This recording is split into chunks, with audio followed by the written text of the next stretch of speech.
पढ़ेंगे। फिर जो बच्चे आए हैं उनसे आपको मिलवाएंगे।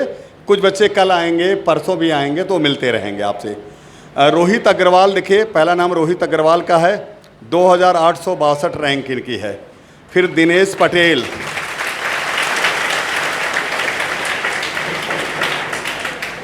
दिनेश पटेल 4603 रैंक है।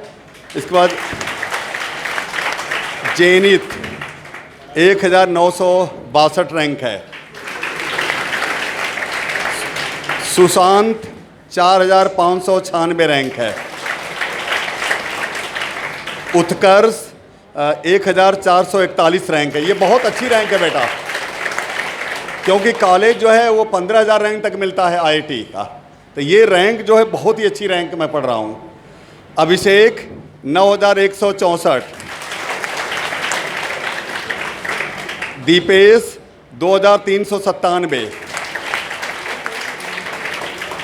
आकांक्षा सिंह 1482, 1482। ये आर्यन पब्लिक स्कूल की हैं, जो पांडे क्लासेस का अपना स्कूल है, एक सीबीएसई बोर्ड का स्कूल है पांडे क्लासेस का, आर्यन पब्लिक स्कूल। 12th के दौरान इस बच्चे का, आकांक्षा सिंह का 1482, 1482 रैंक है। सोचिए कितनी अच्छी रैंक है। इसके बाद इसमें है देवेश त्रिपाठी, इनका 3662 रैंक है। ये भी आर्यन पब्लिक स्कूल के हैं, 12th के विद्यार्थी हैं, आर्यन पब्लिक स्कूल के हैं ये। और इसके बाद स्वप्निल 4294, इसके बाद चेतन शर्मा 1245, सोचे कितनी अच्छी रैंक इनकी है। इसके बाद अमन 792 रैंक इनकी है ओबीसी में। इसके बाद आदर्श कुमार 561 रैंक है ओबीसी में। तो ये आईआईटी में सेलेक्टेड बच्चे हैं। कुछ बच्चों का नाम भी छूटा हुआ है, जैसे जो बता नहीं पाए, उसमें तो मेरे जानकारी में एक बच्चा है जिसका सिलेक्शन हुआ है और वो इसमें नाम नहीं है, तो वो नाम बाद में जुड़ेगा और वो आएंगे भी बाद में। तो अभी हम जो बच्चे आए हैं उनका करवाते, सबसे पहले आईआईटी की बात करेंगे, फिर नीट में 2 बच्चे आए हैं। आज भी नीट में 2 बच्चे आए हैं। एक बच्ची अभी नहीं आ पाई है, पूजा गुप्ता, वो नहीं आ पाई, हो सकता है कल आए वो, तो इस तरह से है। तो चलिए शुरू करते हैं। सबसे पहले वो उनको बुलाइए, इन लोगों को। हाँ देखो सर, सबसे पहले हम बात करेंगे बेटा जी एडवांस, जिसका रिजल्ट कल आया, 2397 रैंक है दीपेश मौर्य की। मैं थोड़ा बता दूं इनके परिवार के, इनके सगे भाई दीपेश के बीआरडी मेडिकल कॉलेज है गोरखपुर में, वहाँ से मेडिकल वो एमबीबीएस सेकेंड ईयर में है। और देखिए ये इनके कजिन जो हैं, चाचा के लड़के हर्ष हैं, इस साल उनका सिलेक्शन हुआ, हर्ष मौर्य का 615 नंबर उनके हैं। वो आए थे, हर्ष का देखिए हर्ष है, वो परसों ही आए थे। मतलब एक ही परिवार से देखिए 2 डॉक्टर हो गए और एक आईआईटी में जो है। इनको आईआईटी का अच्छा कॉलेज मिलेगा और कंप्यूटर साइंस मिल जाएगा, जो सबसे अच्छी ब्रांच इस समय कंप्यूटर साइंस मिलेगा, और आईआईटी का बहुत अच्छा कॉलेज मिलेगा। एक परिवार से सोचिए कि कितने बच्चे कितनी मेहनत कर रहे हैं। तो ये है। तो दीपेश चूँकि आईआईटी के हैं तो इनके बारे में तो कुछ बहुत ज़्यादा जानता नहीं हूँ। अभी ये अपने बारे में बताएंगे कैसे पढ़ाई की, और फिर पांडे सर बताएंगे, आरके सर ये लोग पढ़ाए हैं, है ना। मैं तो आईआईटी को पढ़ाऊँगा नहीं, मुझसे तो पढ़ेंगे नहीं, तो मैं जानता नहीं। लेकिन ये कि बहुत ही हंसमुख, बहुत ही अच्छे विद्यार्थी, मतलब मेरी इतनी समय मुलाकात हुई तो बहुत अच्छा लगा कि मुझे, तभी मैंने आईआईटीएन जो जी की तैयारी करते बच्चे, उनकी बड़ी तारीफ़ की मैंने कि वो बड़े अच्छे बच्चे होते हैं। तालियां बजा दो अपने लिए, तालियां बजा दो भैया आईआईटी वाले, अपने लिए बजा लो, आपकी तारीफ़ कर रहा हूँ। चलिए, तो ये दीपेश बताएंगे कैसे कैसे तैयारी की इन्होंने। Good morning everyone, myself Dipesh Maurya. सबसे पहले मैं धन्यवाद देना चाहूँगा अपने माता पिता को, जिन्होंने मुझे इस काबिल बनाया कि मैं इस मुकाम तक पहुँच पाया हूँ। दूसरा मैं धन्यवाद करता हूँ पांडे क्लासेस का, जिन्होंने मुझे सही गाइडेंस दिया, सही राह दिखाई, हमें वो मटेरियल प्रोवाइड कराया जिसको मैं फॉलो किया हमेशा, और ट्रस्ट रहा उस पर हमेशा। और पांडे क्लासेस का हमेशा जो भी पिछला रिकॉर्ड रहा है, जो भी रिज़ल्ट रहा है, वो इतना अच्छा रहा है कि इस पे हमें भरोसा हमेशा रखना चाहिए। हमारे जो सर हैं एस सी पांडे सर, इन्होंने मुझे फिजिक्स में ऐसा गाइडेंस दिया है कि वो मुझे लगता है कि कहीं और मिल ही नहीं सकता मुझे।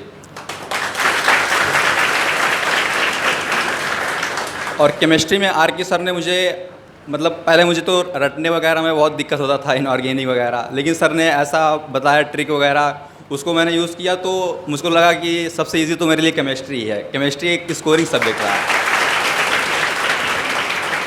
और केमिस्ट्री तो अब ऐसा लग रहा है कि मतलब ये तुम्हारा जो है सिलेक्शन, मतलब जो होता है कट ऑफ क्लियर का, वो तो आराम से करवा देगा। उसके बाद रैंकिंग के लिए आप फिजिक्स और मैथ इसको स्ट्रांग रखिए, वो आपको अच्छे रैंक तक पहुंचा सकते हैं।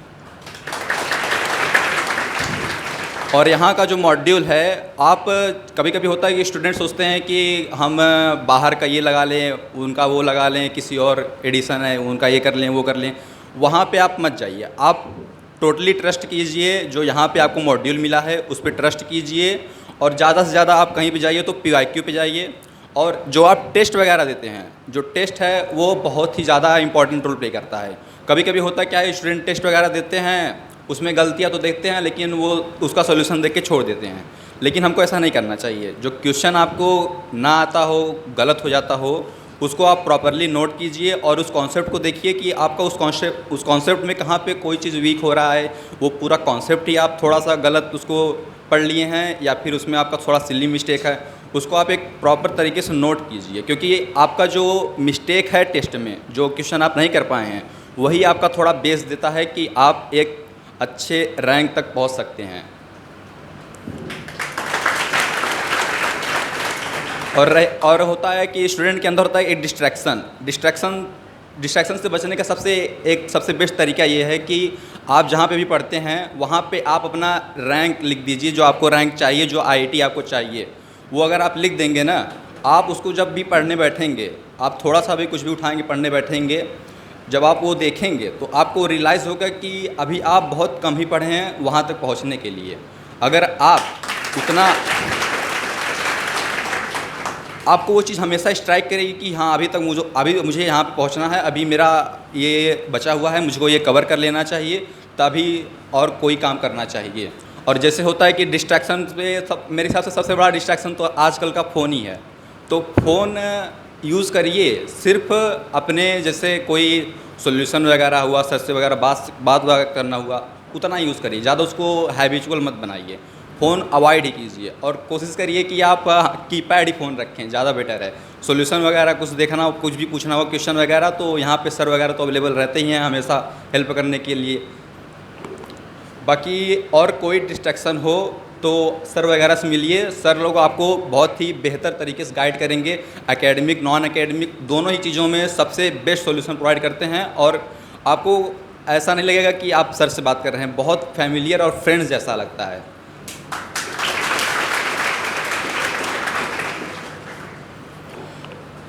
बस थैंक यू एवरीवन।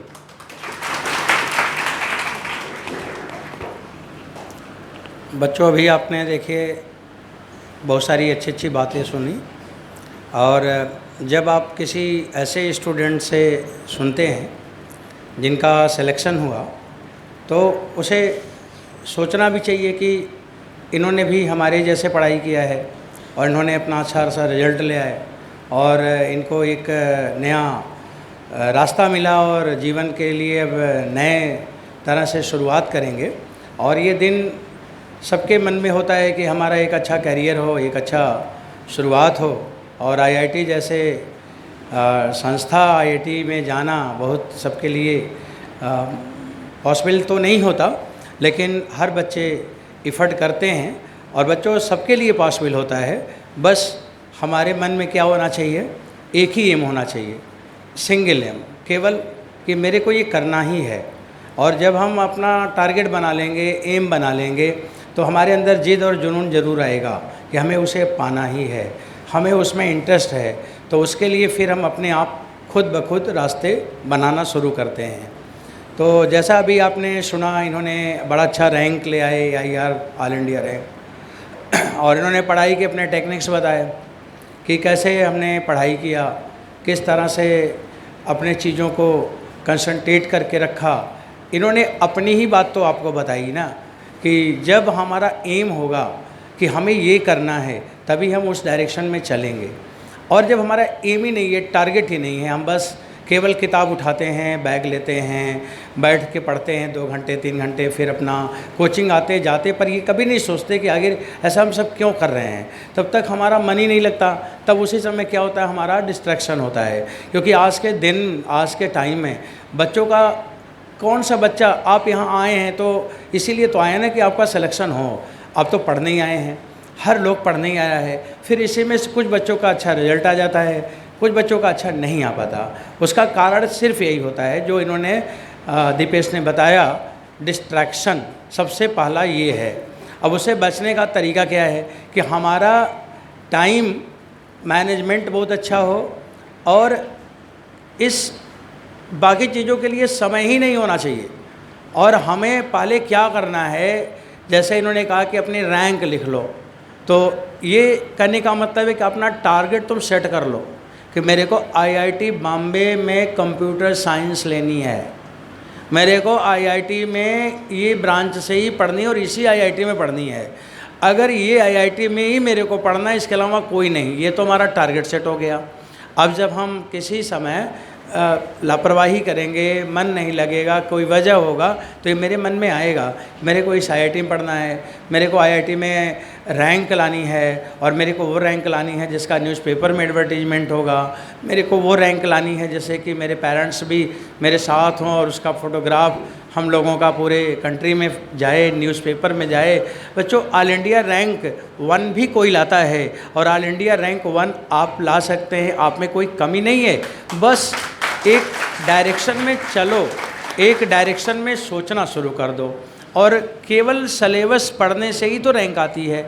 आप उस सिलेबस को पूरा करिए। हाँ, ये चीज़ ज़रूरी है कि जब आप किसी चीज़ को पढ़ते हो तो उसको थोड़ा टाइम दो, तुरंत पढ़े तुरंत आगे बढ़े नहीं, थोड़ा टाइम दो उसको। ये सोचो, थिंक करो, सीरियसली थिंक करो कि ये चीज़ हमने पढ़ी है, ये कहाँ पे एप्लीकेबल है, कहाँ पे ये फेल करेगा, कहाँ पे इसमें कोई लिमिटेशंस आने वाली है, ये मेरे मन में हरदम चलता चाहिए। आईआईटी जैसा एग्ज़ाम है बच्चों, ये जो भी चीज़ आप देखते हैं, जितनी भी टेक्नोलॉजी दुनिया में आप जो भी चीज़ देखिए, अगल बगल लेफ़्ट राइट कोई भी चीज़ देखिए, वो सब इंजीनियर का क्रिएशन है। अगर आप पेन लेते हैं तो भी इंजीनियर ने बनाया, अगर आप कॉपी लेते हैं, कपड़े लेते हैं, जो भी लेते हैं, ये सब इंजीनियरिंग फील्ड का ही कमाल है कि एटीएम मशीन बना, सारा चीज़ जो भी आप देख रहे हैं, मोबाइल सब कुछ देख रहे हैं, तो ये टेक्निकली जितना भी चीज़ आप पाते हैं सब इंजीनियर बनाते हैं। वो क्यों बनाते हैं, क्या तुरंत बनता नहीं, वो सोचते हैं और इसे अपने आदत में डालो। आप हर चीज़ पे थिंकिंग करो, तुरंत आंसर निकलेगा नहीं, तुरंत आंसर नहीं निकलेगा, परेशान मत हो, उसको थोड़ा थिंक करो, उसके चीज़ों को जाके पीछे तक ढूंढो कि यहाँ पे क्या चीज़ मेरे से गलत हो रहा है, इस जगह कौन सी चीज़ लगनी चाहिए और मैं नहीं लगा पा रहा हूँ। जब आप ऐसा सोचोगे ना तो आपका अपना एक कॉन्सेप्ट पैरेलल में डेवलप होता है, आपका एक अपने नए डायरेक्शन आपको खुद मिलने लगते हैं कि हम इस सवाल को वैसे भी कर सकते हैं, ऐसे भी। और इतना मज़ा आता है पढ़ने में, आईआईटी का फिज़िक्स हुआ, केमिस्ट्री हुआ, मैथमेटिक्स हुआ, इतना आनंद आता है कि आप जब शुरू करिए तो आपको लगता है कि ये चलता ही रहे, और उसी तरीके से आप लगाते जाते सारा कुछ आता जाता है, और इसके बाद फिर वो रिज़ल्ट आपका वही बनाएगा। कभी भी कोई चीज़ कल पे नहीं छोड़ना चाहिए। समय हमारा जो चल रहा है उसका हमें यूज़ करना है, उपयोग करना है। इन्होंने बोला कि बहुत सारी गाइड, किताब, ये टेस्ट, वो टेस्ट, ये सब ज़रूरत नहीं है। आप केवल मॉड्यूल पे फोकस करो, उसमें बहुत सारे क्वेश्चन हैं, उसको करें। अपने टीचर के नोट्स को अच्छे से सीखें, और जो क्वेश्चन नहीं आता है उसको पहले अपने से लगाओ, ना आए तो अपने टीचर से कंसल्ट करो और ये बताओ कि सर मैंने यहाँ तक सोचा, इसके आगे मैं क्या गलत कर रहा हूँ। ये नहीं कि आप लगा दो, मैं क्या गलत कर रहा हूँ, मेरे से कहाँ कमी हो रही है, वो चीज़ को सीखो, जानो। और एक सबसे इम्पॉर्टेंट बात है कि पढ़ाई में कोई किसी तरह का जो प्रॉब्लम आती है, व्यवधान होता है, उसका कोई कारण नहीं होता। उसका कारण कौन होते हैं? हम ही होते हैं। हम पढ़ाई के अलावा किसी चीज़ को इम्पोर्टेंस ना दें, क्योंकि समय बहुत कम है और उसमें हमें अच्छे रैंक लाने हैं। आपको मेंस का एग्ज़ाम देना है, इसके बाद फिर एडवांस के एग्ज़ाम पे फोकस करनी है। और बच्चों, कितना अच्छा एग्ज़ाम होता है, ये इतना एग्ज़ाम अच्छा होता है। आप लोग क्वेश्चन करते थे, कितना मज़ा आता है सवाल करने में, कि थोड़ी देर तक कुछ करते हैं तो समझ में आता है, करे लो ये गलत हो गया, अब इधर चलना है, अब इधर चलना है। बहुत सारे रास्ते आपके मन में बनते हैं और बच्चे इतने इंटेलिजेंट हो जाते हैं, इतने इंटेलिजेंट हो जाते हैं कि जब यहाँ से जब IIT कैंपस में जाते हैं और उनको प्रोजेक्ट मिलते हैं, बड़े बड़े प्रोजेक्ट मिलते हैं, और वो इसके बाद सैटेलाइट पे काम करने लगते हैं, इसके बाद कोई मशीन वशीन बनाने लगते हैं। वो सब कहाँ से अचानक आ जाता है? क्योंकि जब हम यहाँ थिंक किए रहते हैं तभी वहाँ पे आता है। और जब तक आप थिंकिंग कैपेसिटी नहीं बढ़ाते तब तक IIT जैसा एग्ज़ाम हम कैसे क्वालिफाई कर लेंगे? क्योंकि वहाँ पे हर आर्टिकल में प्रॉब्लम होते हैं, हर पेज में पेज फंसाए रखते हैं। तो ये बड़ा सिस्टमेटिक पढ़ाई है और इसके लिए मॉड्यूल को फॉलो करें। अपने टेक्स्ट बुक जैसा कि NCERT के ही बैकग्राउंड पे सारी चीज़ें आ रही हैं, NCERT के सिलेबस को ही हमें कंप्लीट करनी है और टीचर पे बिल्कुल टीचर के साथ आपको लगना पड़ेगा। आप लगिए और उसमें कोई चीज़ को आप छिपाइए नहीं। कोई चीज़ अगर आपको दिक्कत कर रही तो उसे आप छिपाइए नहीं, कल पे मत टालिए, उसे तुरंत और उसी समय करके कंप्लीट करिए। तो बच्चों यही सब है पढ़ने के तरीके हैं। और सबसे इम्पॉर्टेंट क्या है कि आपके अंदर देखो ये टाइम फिर नहीं आएगा, आपको अगली बार अच्छा करना ही करना है बच्चों, अच्छा करना ही है, उसमें कोई दूसरा हमारे पास ऑप्शन नहीं है। हमें IIT का रिजल्ट ले आना है और वो मेंस तो एग्ज़ाम देंगे ही, तभी एडवांस में जाना है। पर आपका टारगेट होना चाहिए केवल एडवांस, और वो भी केवल अच्छी IITs, और वो भी rank in the single digit. इसको टारगेट बना लो बच्चों। और जैसा इन्होंने बोला कि इसको आप जहाँ पढ़ते वहाँ पे लिख दीजिए कि जीवन में एक ही बार मिला है मौका एग्ज़ाम देकर और लोगों को दिखाना है। आपको ये दिखाना है कि आपके अंदर टैलेंट की कोई कमी नहीं है। बच्चों आप ड्रॉप ईयर मतलब 1 साल आप ड्रॉप करके आ रहे हैं, तो अगर आपको ड्रॉप करने के बाद फिर NIT में ही जाना है तो फिर ड्रॉप करने की ज़रूरत क्या थी? आपने अगर ड्रॉप लिया है तो मस्ट बी IITian, इसके अलावा दूसरा कुछ भी नहीं। और ऐसा पढ़ो बच्चों, ऐसे पढ़ो, ऐसे गंभीरता से पढ़ो, ऐसे शांति से पढ़ो, और जब रिजल्ट आए तो उसकी धूम मचनी चाहिए। रिजल्ट ऐसा हो कि लोगों को सोचने के लिए मजबूर हो जाना पड़े कि देखिए ऐसे बच्चों का सिलेक्शन होता है, और एक आप रास्ता दिखाने वाले बन जाइए और तमाम लोग उसी रास्ते पर चलें। आपने भी अपने सीनियर्स को देखा, इन्होंने बहुत सारी बात बताई कि प्रॉब्लम आएगा, प्रॉब्लम सबसे ज़्यादा किसका इस समय है? फ़ोन का है। इन्होंने सही बात बोला। टेलीफोन जो आपका मोबाइल फ़ोन है उसको अवॉइड करो। आप साइंस के स्टूडेंट हैं, अगर आप एक बार फ़ोन करते हैं ना तो 30-35 मिनट वो ब्रेन वेव्स जो वेव्स होती है, इलेक्ट्रोमैग्नेटिक वेव, और जो ब्रेन वेव होती है वो दूसरे को हमेशा इंटरेक्ट करती है, जिससे आपका कंसंट्रेशन नहीं बनता। आप एक बार फ़ोन करिए, इसके बाद देखिए आपको 30-35 मिनट पढ़ने मन नहीं लगेगा, जो आपका कंसंट्रेशन बना था वो डिस्टर्ब हो जाएगा। इसलिए फ़ोन से बहुत बचिए, बहुत बचिए, उसका यूज़ ना करें, कम से कम यूज़ करें। उसमें सोशल साइट्स तमाम चीज़ें हैं, उसको डिलीट कर दो, एकदम से परमानेंट डिलीट कर दो, और ये सोचो कि ये तभी आपके काम आएगा जब आप उस लायक बनेंगे, तब काम आएगा। अभी आपको समय में से कुछ न कुछ निकालना है। बच्चों सोच समझकर, मगन होकर योगदान करें। मैंने बोला सोच समझकर, स माने सोच समझकर, म माने मगन होकर, खुश होकर। पढ़ाई खुश होकर होता है। आप जितना अंदर से खुश होंगे उतना ही आपका टैलेंट लेवल बढ़ेगा, उतना ही चीज़ें आपको समझ में आएंगी। जब आप अंदर से खुश होते हैं तभी ज्ञान आता है। अगर आप अंदर से खुश ना हो, आपको कितना भी पढ़ाए हाँ हाँ हाँ करते रहोगे, लेकिन आपको कॉन्सेप्ट नहीं बन पाएगा। इसलिए मगन होकर, मतलब अंदर से खुश होने को हम कहते हैं मगन होकर। योगदान करो, योगदान करो, योगदान। पढ़ाई को पढ़ाई मत समझो, ये समझो कि हम देश को बनाएंगे, देश को एक नया दिशा देंगे, इस फील्ड में एक नई क्रांति लाएंगे, और एक कोई नया चीज़ हम बना देंगे जिसमें दुनिया में एक नया सिस्टम डेवलप हो जाएगा। इस तरह का योगदान करने के लिए सोचो, और ये होता है समय की डिफिनीशन। सोच समझकर, मगन होकर योगदान करना चाहिए, ये होता है समय, और वो हमें समझना पड़ेगा, और उसी रास्ते पे हमें अपने टाइम के बारे में सोचना है और स्ट्रेटजी बनाओ। बस है, का मतलब अभी। कुछ चीज़ें ऐसी है जिसे अभी करना है, जैसे आज आपने पढ़ा तो उसे जाके अभी करना है, आज ही करना है, अभी उसको क्वेश्चन करना है। और ब माने बाद में। कुछ चीज़ें हैं जो आपको अच्छे से आती हैं तो आप उसको टाल दो कि चलो बाद में कर लेंगे। और एक होता है स माने जिस पे आपको ज़्यादा थिंक करनी है।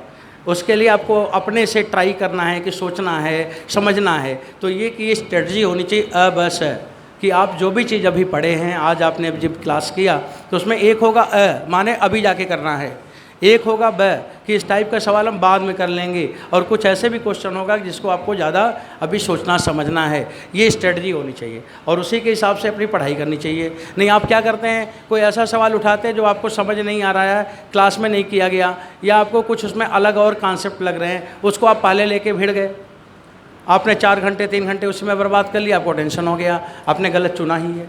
पहले फिर बाद में फिर बाद में ये स्ट्रेटजी से चलिए, हमेशा सक्सेस ही सक्सेस, आपको हमेशा रिजल्ट ही रिजल्ट। बच्चों यही सब बातें हैं। और अब तो ये पुराना सेशन के सभी स्टूडेंट्स अपने रिजल्ट ले आए, रिजल्ट अच्छा था कोचिंग में। जैसा कि इन लोगों के टाइम में कोरोना था, बहुत डिस्टर्बिंग पढ़ाई थी, ऑनलाइन ऑफलाइन बच्चे आ नहीं पाते थे। ऑनलाइन में कभी सुनाई दे रहा है, कभी नहीं सुनाई दे रहा, कभी कट जा रहा है, कभी स्क्रीन पे चीज़ें नहीं आ रही हैं, नेट ऑफ हो रहा है, कम काम कर रहा है, बहुत सारी प्रॉब्लम थी। उस प्रॉब्लम में इन लोगों ने बहुत अच्छी अच्छी रैंक ले आई, और मैं उस पूरे बैच को, जो हमारा IT का बैच है, जो भी एडवांस का एग्ज़ाम दिए, इन सभी लोगों को बहुत बहुत शुभकामनाएँ, बहुत बधाइयाँ। और इन लोगों ने बड़ा अच्छा काम किया। और बच्चों इसी के साथ जब इनका सेशन ये एंड हुआ तो अब मैं आप लोगों की तरफ देखता हूँ और बड़े उम्मीद से देखता हूँ कि आप लोग इस काम को पूरा करोगे, उस चीज़ को ले आओगे जिसकी ज़रूरत है, आपको भी है, हमें भी है, क्योंकि हम भी पढ़ाते हैं। तो मेरे जीवन में भी वो स्टूडेंट आए, मैं भी सोचता हूँ कि मेरे भी जीवन में वो स्टूडेंट आ जाए जिससे कि देश की पहचान बन जाए, जिससे कि इस देश को उसके नाम से जाना जाए। और बच्चों उसके लिए पहली शुरुआत है कि आप ज़िद्दी बन जाओ, आपके अंदर जुनून हो जाए कि अभी हमें करना ही है और ये हम ही को करना है, दूसरा कोई नहीं करेगा। आप नहीं करेंगे तो दूसरा कोई नहीं करेगा। बच्चों आप ही को करना है, और वो क्या करना है, सिंगल डिजिट की रैंक लानी है और ऑल इंडिया रैंक 1 के डायरेक्शन में, और उसको ला के दिखाना है। बच्चों पढ़ने से ही आता है, और अगर कोई ऑल इंडिया रैंक 1 ला सकता है तो आप किसी से कम नहीं हैं, आप सबसे अच्छे हैं। अपने पे भरोसा करिए, सबसे पहले अपने पे भरोसा करिए कि आप वही हो जो रैंक 1 ला सकता है, आप वही हो जो टॉप कर सकता है, आप वही हो जो नया काम करके और नया एक लेवल मेंटेन कर देगा जिसके नीचे और जिसके आगे आपके नाम से जाना जाएगा कि एक समय वो था आपके पहले वाला और एक समय वो होगा जो आपके बाद वाला होगा। तो वही बन जाओ जिससे कि